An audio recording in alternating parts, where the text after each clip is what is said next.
couple things to keep in mind with your deadlift. So one of the biggest reasons that you might be experiencing low back pain in a deadlift is that we kind of round, we're in that more posterior tilt. So when we deadlift, that movement is coming through the low back.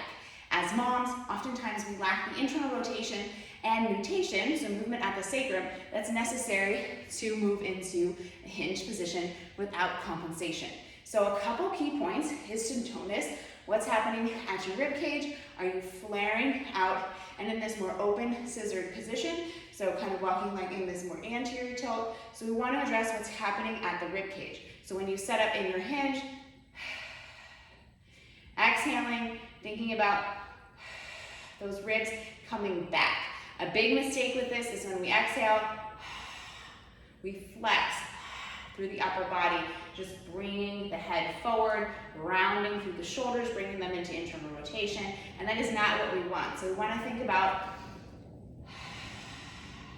simply exhaling these ribs back as if you were exhaling towards the back of my hand.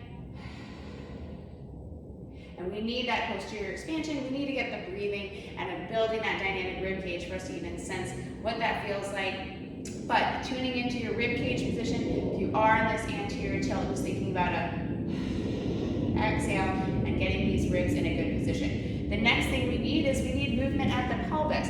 So if we're rounding, we need to think about being able to open up the posterior pelvic floor, getting the sacrum to be able to nod forward so we can nutate at the sacrum so we can get that hinge that we need. So you might need to work on some posterior pelvic floor release, some hip shifting side to side to feel that sensation of this opening up, this space side to side. And as we go into the hinge, you can place your hand here and kind of place your other hand right here at your hip and thinking about almost like your hand sort of catching your butt. And essentially some of my clients like to say butt blooming. So essentially blooming into the hand and thinking about the butt growing as you hinge into the hand. So we have the rib cage, we have the butt. We want to think about things going back like we're tapping a wall behind us. So as we go into our hinge, another key point I'm going to teach is that little twerk. So I'm going to find my weight over my midfoot. Sometimes our weight is all the way in our toes or back in our heels. Some people have been taught to deadlift like this or to kind of elevate the heels. We want weight right in the midfoot so we have a nice tripod foot. Slight knee bend. You can almost think about knee bend, booty back, knee bend, booty back, knee bend, booty back in your hinge. So we have slight knee bend, weight in that midfoot, and as I come down, I'm getting these ribs down or get back in check. My sternum stays lifted so I'm not exhaling and flexing forward. And I'm keeping that weight in the midfoot as I come down. I reach right around here. And this is where the pelvis can dump forward into that anterior tilt, round through. So we want to think about ribs back, weight in the midfoot. As I come down, I perform like a little mini twerk. Essentially, I'm just thinking about keeping this pelvis open as I go down and up. Weight in the midfoot, and the hamstrings are gonna allow me to be able to find that pelvis movement. So I'm coming down,